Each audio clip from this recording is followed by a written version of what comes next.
Hey everyone, welcome back. Today, we're tackling a super practical question. How do I calculate land value? Especially with the real estate landscape shifting in 2025. Whether you're a homeowner, investor, or just curious, understanding land value can help you make smarter decisions in an evolving market.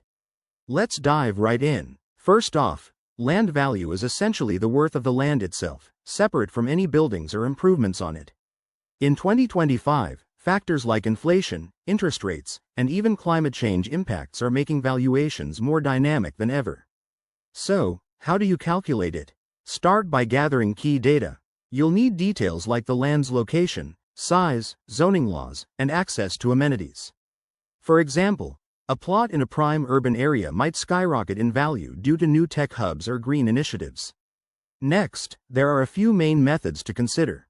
The most common is the comparative market analysis, where you look at recent sales of similar lands nearby. Say you find a comparable plot sold for $500,000. Adjust that figure based on differences like your land's size or topography. Another approach is the income method, ideal for income-generating lands like farms or commercial sites. Here, you estimate future income and discount it to present value, accounting for 2025 economic forecasts. Don't forget the cost approach, which involves calculating what it would cost to acquire similar land elsewhere. In 2025, with rising material costs, this might include adjustments for environmental regulations or sustainable development goals.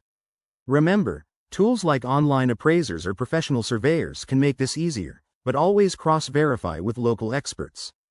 To wrap it up, calculating land value isn't just about numbers, it's about understanding the bigger picture for 2025. Apply these steps, stay updated on market trends, and you'll be well equipped.